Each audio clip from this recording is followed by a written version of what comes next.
Napolitano. Judge, we got some legal things to talk to you about. First of all, and we started this chatter yesterday. Apparently, some Democrats are worried about Hillary, whether or not she's up to snuff when it comes to health-wise, could make it across the finish line. And now, apparently, a former DNC chair by the name of Don Fowler said yesterday, I think there should be a contingency plan developed by 6 o'clock this afternoon. He said that yesterday. The person who said that was appointed chair of the DNC by her husband. Bill Clinton. Right. Yes. So the DNC, the Democratic National Committee, has all of the authority of the Democratic National Convention when the convention is not in session. So the 104 members of the DNC could, this afternoon, if they wanted to, by a simple majority vote, replace her, as they did with Senator Tom Eagleton for medical reasons.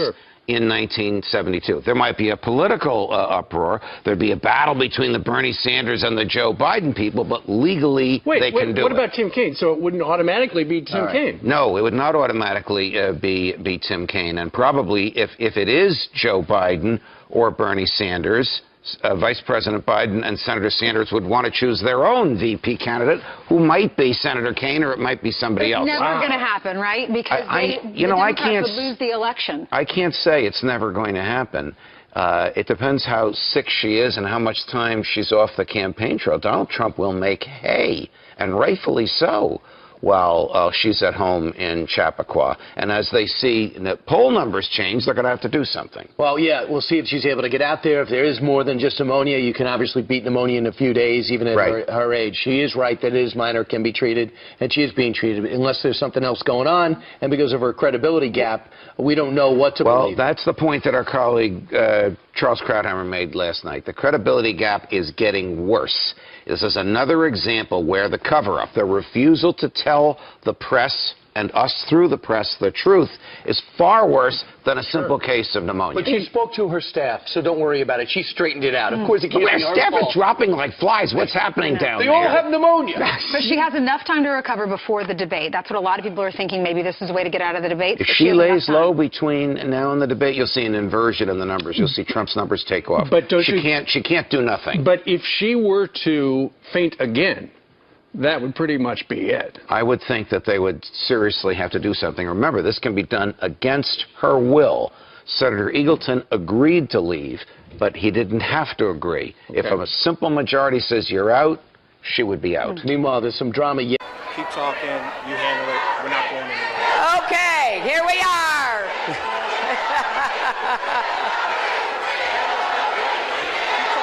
Keep talking. Okay, we'll keep talking. Keep talking.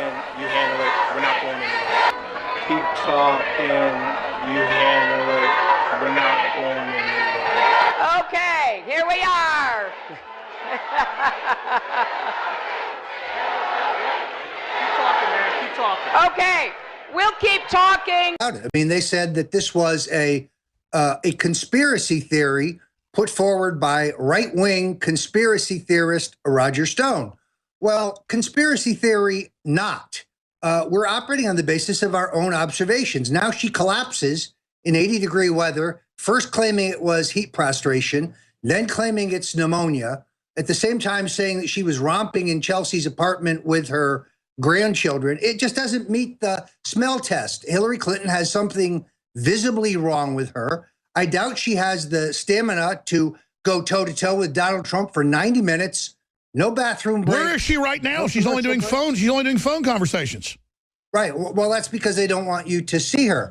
I'm predicting right now she backs out of the debates because she can't go toe-to-toe with Donald J. Trump for 90 minutes without a break.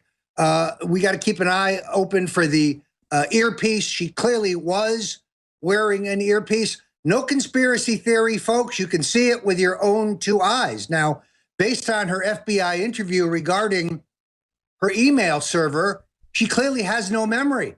Perhaps that's why she needs somebody feeding her the answers by earpiece. No conspiracy, folks. You can see the earpiece.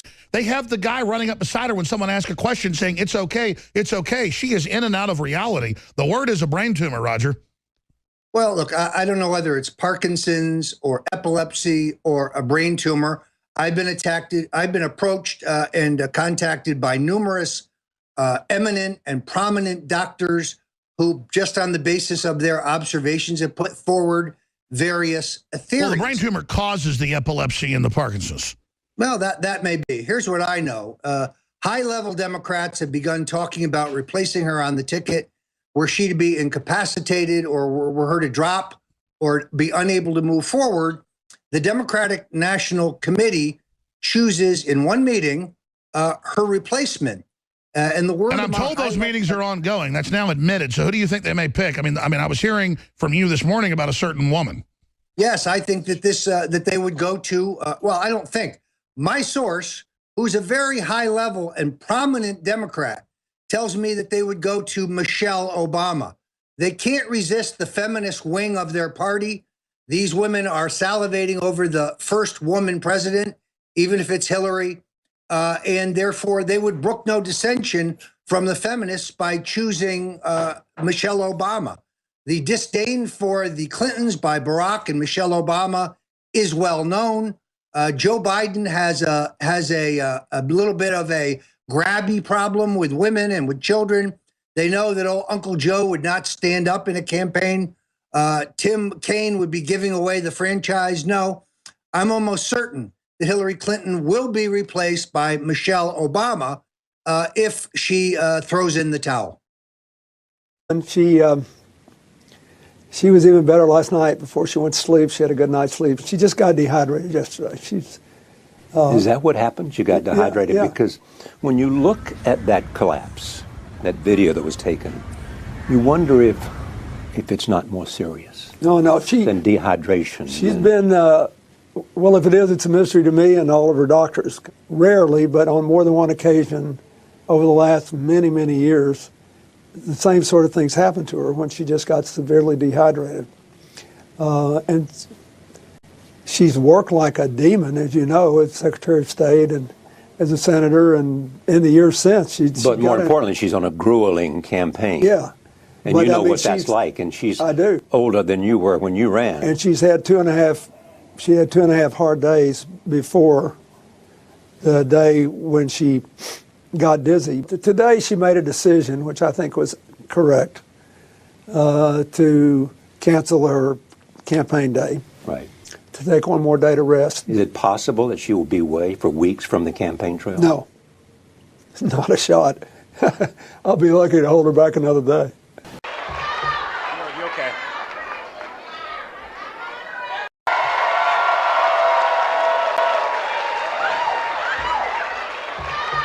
You okay?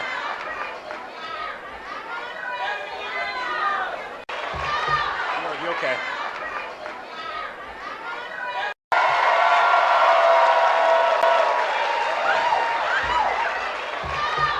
You okay? Keep talking. You handle it. We're not going anywhere. Okay, here we are.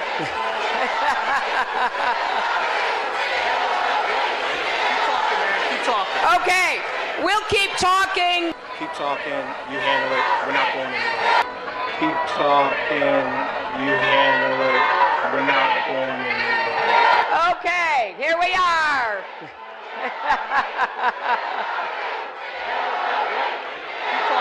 Keep talking. Okay, we'll keep talking, and apparently these people are here to protest Trump because Trump and his kids have killed a lot of animals. So. But meanwhile, the Democrats' main concern is that Donald Trump Jr. is hunting triceratops.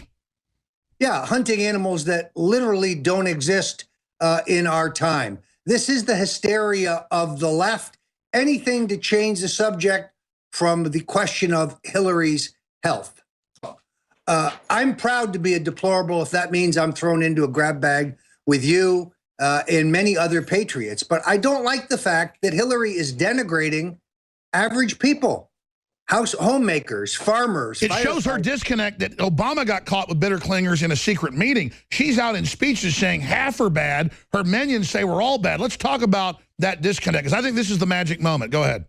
Yeah, no, I think you're absolutely right. When I put up the meme that had photos of the most prominent deplorables, Trump, Spence, Ivanka, Donald Jr., Eric, Alex Jones, and others, the left went absolutely crazy because there's a frog there, some frog who is put there because he's so cocky. I'm proud to be in this meme. The Hill wrote about it. I think last time I looked, there were 10,000 people who had retweeted it. We're mocking them. See, the left has no sense of humor. These folks have no sense of humor. But this reminds me of Mitt Romney in the 47%. When he wrote off 47% of the voters, why the skies fell in. It was Armageddon. The mainstream media went crazy. He just mildly said 47% are being taken care of. They don't care. She's saying we're deplorable.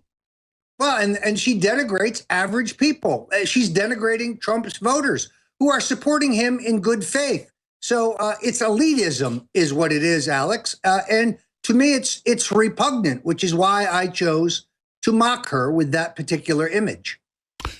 You're absolutely right. And they just... she's obviously deteriorating quickly, and I've got sources that say it is brain tumor metastasization. The first tumor removed 2012. I mean, we have the Secret Service that said she's got lifts on the vehicles, is falling down. You see it. I mean, that's real Secret Service. You were there with us when we were, like, mobbed by the Secret Service like rock stars. I've never seen them act like that, but they've seen the criminality. I just think that... how are they going to strike back, though, Roger Stone? Well, I think they're getting painted into a corner. I think that one of the reasons that they are panicky is because the negative campaign plan to just disqualify Trump has failed. They pulled their whole bag of tricks. He's a bigot. He's a racist. He's mentally unstable. He's trigger happy. He'll start a war. All those things are false. The American people aren't buying, and that's why they're panicky, because in the 1980s playbook that they use, this should have blown Trump away. This should be a 10-point race today. And it's not. It's either even or Trump may be slightly ahead. Her candidacy is imploding before our very eyes. It just shows you two things. One, that the power lust and the greed of the Clintons is unabated, with both of them in poor health, with both of them lacking the stamina for a national campaign. They still are grabbing for the golden ring. Then secondarily, the other thing we see is that their decades-old abuse of the Secret Service, who they've called pigs and who they treat like servants, comes back to bite them when Secret Service agents leak the fact that she is gravely ill and that she has no stamina. So they have reaped what the Clintons have sown. What do we do next? Well, I think that we continue exactly where we are. All of this, Alex, increases the odds that they will attempt to steal this election through machine manipulation. All of this tempts the Clintons and the machine Democrats to steal this election, not just through voter fraud, but through machine manipulation. No, folks, it's not far-fetched. No, it's not outlandish. It's not, as Barack Obama said, ridiculous. Terrific piece on Fox last night with Bret Baier, talking about multiple examples of people voting multiple times, people voting in several states at the same time. People I know that aren't even religious are saying it seems like God's doing this. Well, the large number of African Americans who just come up to me in the street, recognize me from InfoWars and other places as Trump's guy. They don't even know my name, but they want to high-five me. This whole idea that Trump is a racist is going to get disproven on Election Day, when I predict to you he gets the highest percentage of African-American votes of any Republican in my lifetime. He's going to... Well, the polls already show that, and that's what's freaking him out, is that they're 54 days out from the election, and everything they're doing is turning into crap. Well, the Clintons want to keep black folks on the plantation. Donald Trump wants to make them prosperous, wants to get them a piece of the American pie, wants to make them employers, not employees. And black folks I talk to get it. They totally get it. They're tired of being used and forsaken by the Democrats at election time. If you look at the employment statistics for African Americans, or for Hispanics for that matter, under this current president or under Bill Clinton, they are disgraceful. And as you say, they are, well, globalism is designed to make us poor. So if he just takes us, the foot off our neck, it'll help. Exactly.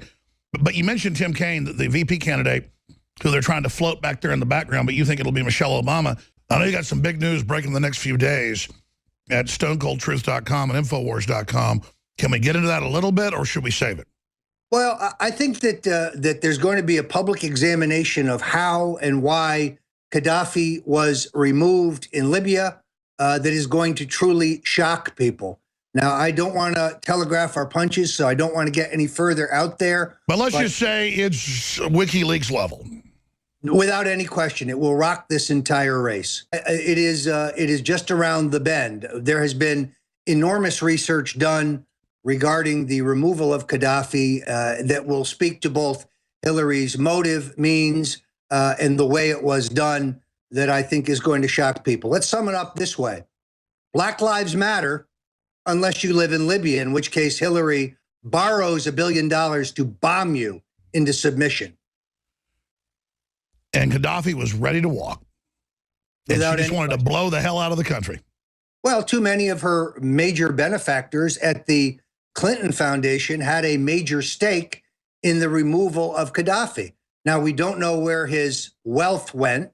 We don't know where his world-class weapons went, but we do know that he had agreed to all the conditions to leave the country. This is a stunning story that the American people need to know. Wow, Roger Stone, StoneColdTruth.com. How do you expect him to strike back? Where else do you see this? I mean, other areas we should be watching. Well, the only option left to open to them is to come up with some smear of Donald Trump.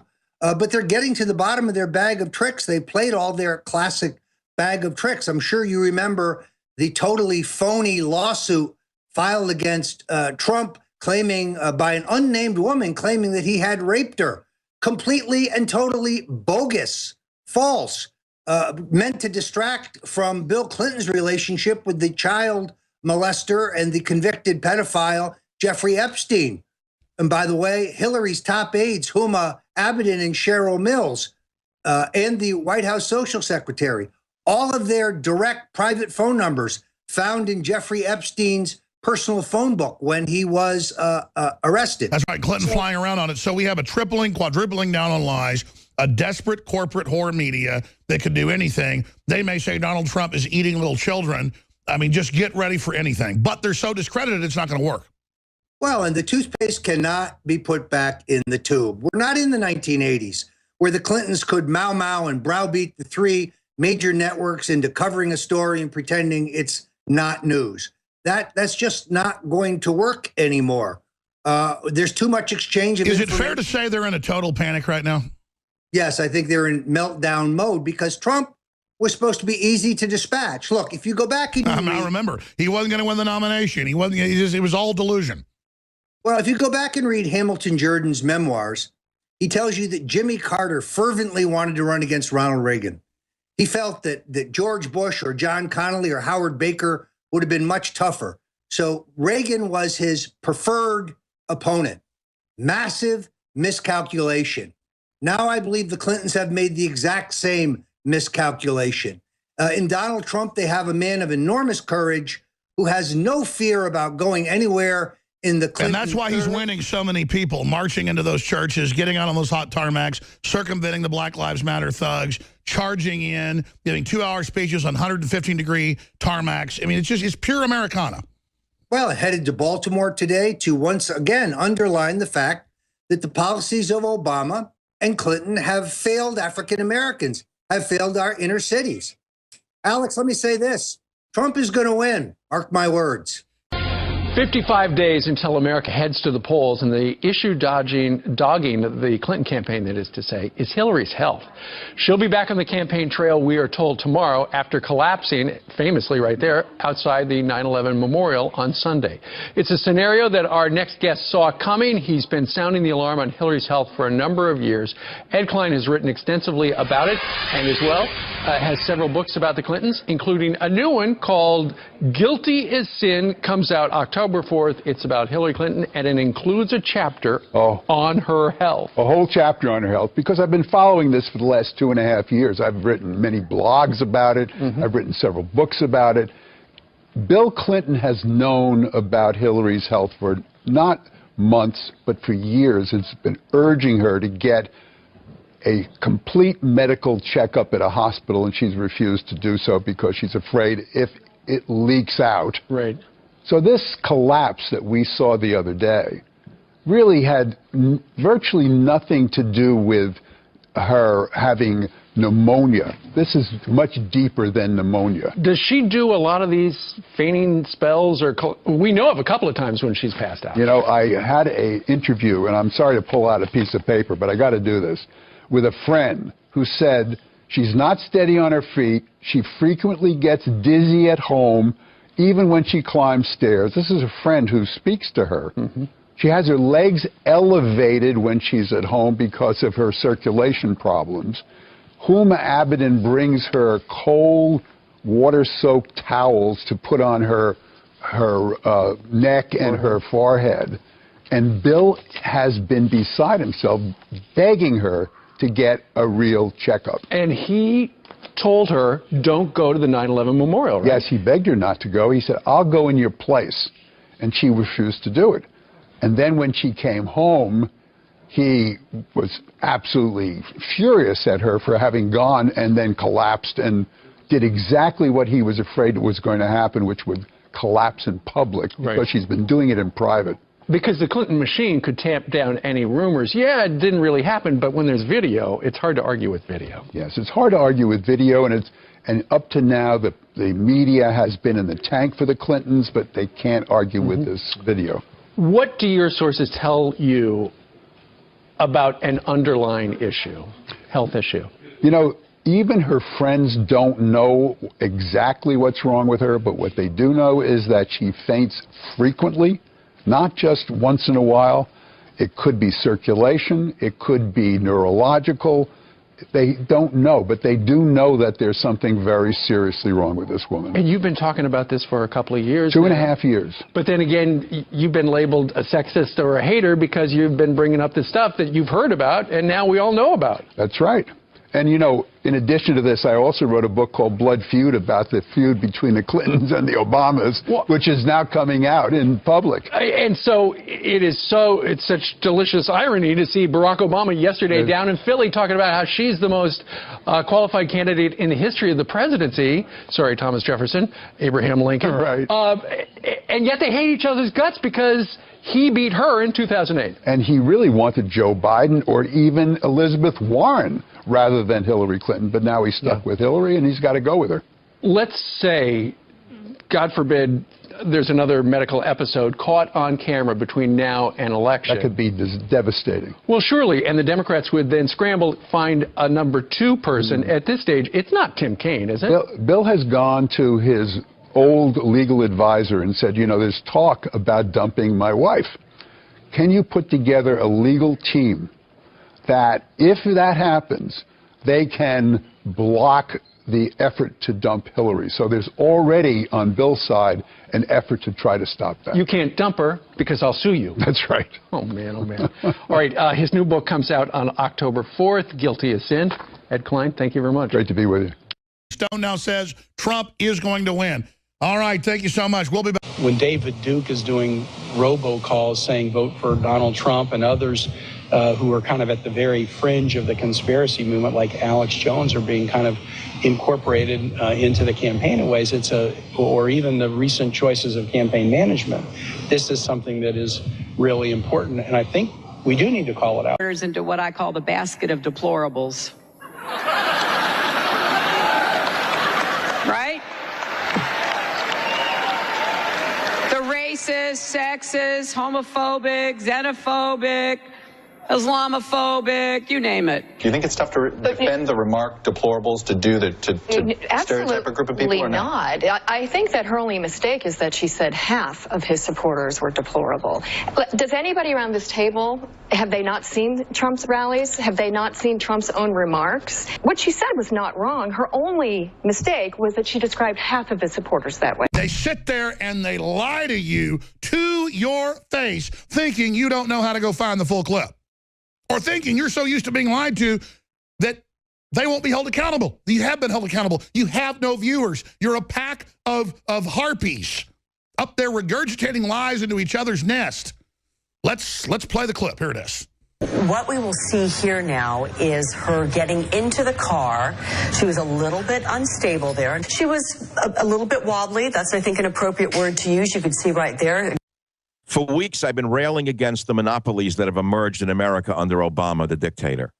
Google, Facebook, Microsoft, of course, had been there before. Look at these companies. They're violating the antitrust statutes of the United States legal system. There is an antitrust division of the U.S. Justice Department that does not touch Mark Zuckerberg, does not touch the Google boys, does not touch Bill Gates. And there's a reason, because they all support the globalist New World Order agenda. They support it to the nth degree. And I've been screaming that when Trump becomes president, he must reactivate and use the Justice Department to break up these monopolies and give other people a chance to build a business. And I make a point of Teddy Roosevelt, who was a populist, as you well know, and his campaign slogan was bust the trusts. The trusts in his day were Standard Oil, Rockefeller's railroads and oil company that dominated railroads and dominated the oil business. They didn't give anyone a chance of emerging. If they did, they crushed them. And it's the same globalist grandkids today that are running globalism. I keep saying, Soros gave them $70 million to those street thugs. All we need now is Obama to turn them into his well-funded private army. He can deputize them and give them government arms as he did ISIS. And then you will have the young pioneers of the Soviet Union. You will have the Red Brigades. You will have the Red Brigades of communist China frightening everybody in the society on a daily basis. We cannot continue to rely only on our military in order to achieve the national security objectives that we've set. We've got to have a civilian national security force that's just as powerful, just as strong, just as... I agree. We've only got a minute left then. In your gut, you're a smart cookie, Dr. Savage. What do you expect them to pull? Remember what George Bush did in the last few months of his regime? I was screaming and warning George Bush as a fiscal socialist. He's not through yet. Do you remember the housing crisis that followed? I expect that if it looks like Trump is going to win or Grandma falls off the stage again for good and they replace her with Freddie from one of the Nightmare movies, Kane Who Can't Win, I expect the worst. I expect them calling off the election. I expect martial law. I expect, if that is not possible, I expect a complete financial breakdown to create even further chaos. That's what I expect.